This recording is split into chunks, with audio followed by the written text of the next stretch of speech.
But did you have anything like common mistakes that you see for notaries that you want to tell them not necessarily to stop doing, but just to watch out for when you're doing loan signings? Oh my gosh. We had one this is pretty common. We have one right now. When you're doing a seller side signing, I had this today actually, and you're filling out the seller's filling out the disbursement instructions. You need to always check that that bank account is the title holders. If if an LLC is selling that property, those funds need to go to the LLC. They can't go directly to the person, to a personal account. It's super important. I see that all the time, and that actually happened today. Are you saying if it's a managing member, the house is owned or the property is owned by a LLC, and then in the disbursement it says like to John Doe? Let's say it's John Doe LLC. The bank account information needs to be an account under John Doe LLC. It can't go directly to John Doe. You know. Yeah. I've been seeing that. What other mistakes have I? This really depends. Every notary I know in different states is different. Whenever there's a survey in the loan documents or like tax returns that needs to be signed. I have that in my instructions just in case, but a lot of notaries miss that. I know sometimes it's not specified unless we get loan documents and we don't even know it's there, but the survey and tax returns do need to be signed. Yeah. That's super important. A lot of notaries don't know that. Yeah. And there's another part that I think is important a little bit for the 1099s or for the taxes. Sometimes it's missing the social security number for for the signers. So you want to make sure to fill that out or have them fill that out with the social security number for the 1099s, because usually for whatever reason they want a wet signature or the digital signature, and then they leave that blank sometimes. So that's something to watch out for. It's either under TIN or the other thing that it'll indicate, or it'll be blank on that form. So just watch out for that. And I guess going back to the disbursement instructions, and I get this even in my own signings. Oh, I already gave these instructions to my realtor, or I gave it to the title company. They have it already, but people don't understand like this needs to be filled out because this is signed and notarized, and you're saying that you saw this person fill out their instructions and they're agreeing for that money to be transferred to that account. I see a lot of people leave it blank, or they just write in a note already provided. But even though it's already provided, we need proof, a document showing proof that those funds need to be wired to that account. Yes. So that's super important.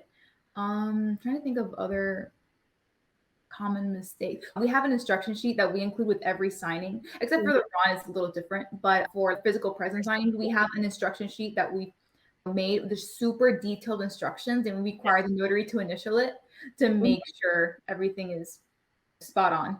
So that's how we make sure notaries really don't make mistakes. We also when we get documents from title, we review them before we upload them to the notary.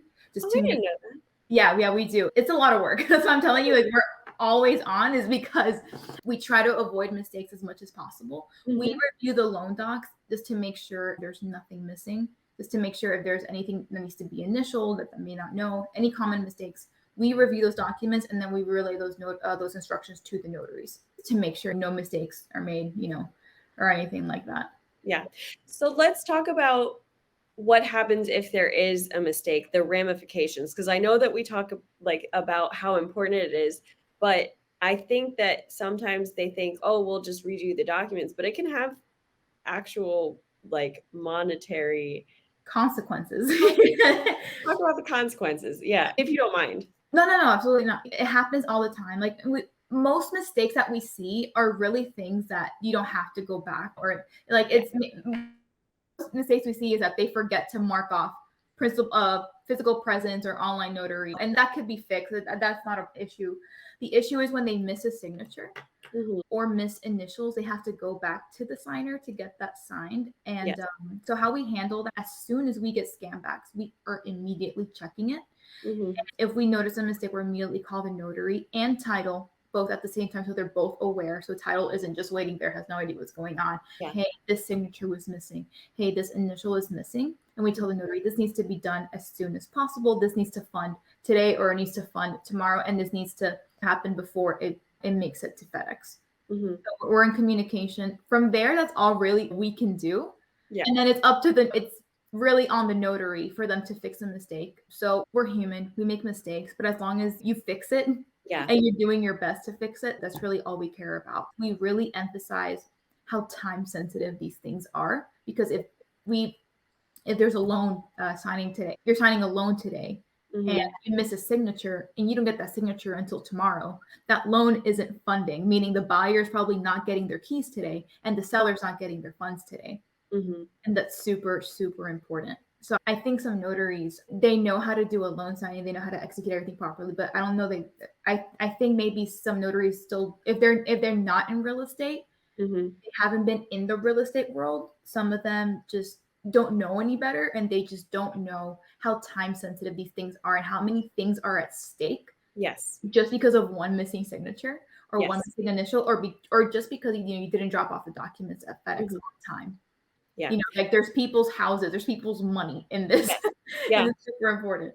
I've had it where there's been an issue, not with me, but in general, there's been an issue, and the people had just come down from up north. They had dogs, they had moving trucks, and they were like ready to move in.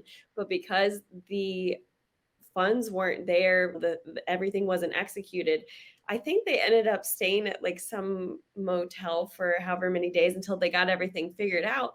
But that is something that can actually happen. And if there's something that is rate locked, that can also be.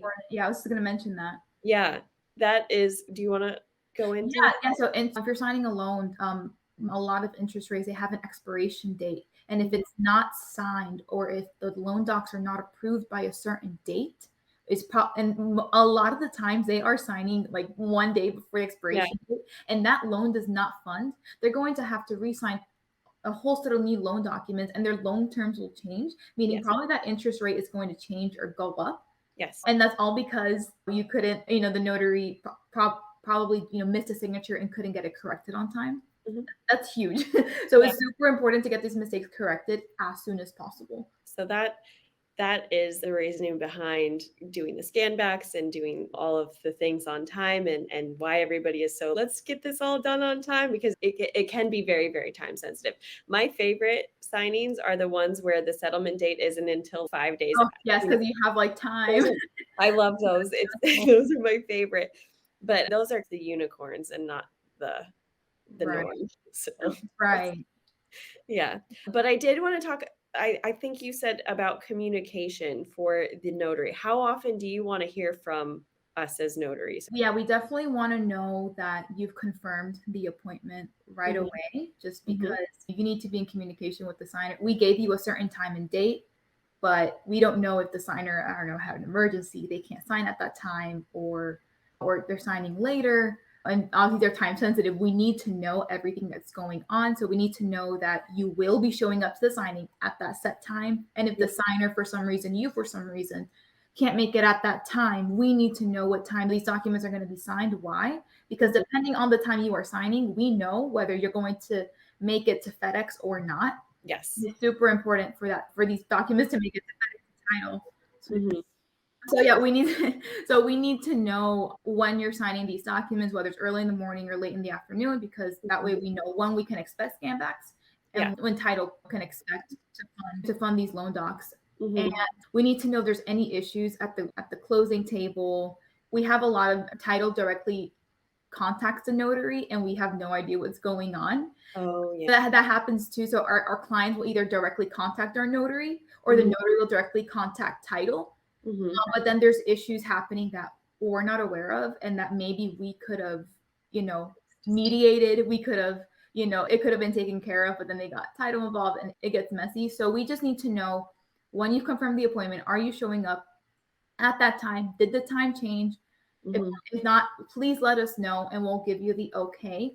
We need to know if there's any issues at the closing table. Hey, the signer isn't in agreement with the closing cost, with the final CD. They don't have their ID. They don't have a valid ID. etc., any concerns that they may have. We need to know at the end of the day, title is relying on us, on me, on Emily to get this done. They know me, they see my face, they really don't see your face. So I'm really giving the face for you. So I need to know what's going on. I can help you as best as I can with my expertise and my experience. Yeah. And then anything out of my control, we can call title. But at the end of the day, I'm giving the face for the signing. Although you're helping me, I'm so grateful. I'm really grateful for a notary team. They most of them do amazing. At the end of the day, I'm giving the face. So I need to be in the know. So it's better for everybody. So the notary has a great signing experience, and so title has a great experience working with us. Yeah, because I mean, it is your brand too that you're putting on the line, saying, I can take care of this. We have this notary team that is going to get that all sorted. Do you have any, because this is most likely going to be watched by people that are doing remote online, do you have any advice for them or anything that you wanted them to know? I think the same thing, communication, especially for remote online notaries. And why? Because normally we're hiring remote online notaries for people that are outside of the country, and they're in completely different time zones. And these are really sensitive documents. A lot of our remote online notarizations have actually had a case yesterday. There was one document, it wasn't anyone's fault. It was just a document had to be signed for a closing. And at closing, it just wasn't included. And yesterday, like this guy's in Colombia and this needs to be signed as soon as possible so we can fund. Or they're in Spain or Italy, wherever they may be, and it needs to be signed ASAP so it could fund. So we especially need communication from remote online notaries, just because these signers are somewhere else. We need to know that you got a hold of them because they're anywhere in the world. So especially remote online notaries, please communicate. We need to know, especially because normally the people you're signing are in completely different time zones. That's what I would ask. We honestly, the remote online notaries we work with are absolutely great. We love the ones that use BlueNotary platform. I don't know what it is, but when BlueNotary, you guys are amazing. We use 2 or 3 notaries that use BlueNotary, and the platform is amazing. They do a lot more with BlueNotary than they can with a lot of other platforms, especially when it's foreign signers. For some reason, our notary is like, hey, BlueNotary, this is the one we prefer to use. Yes. And it's amazing.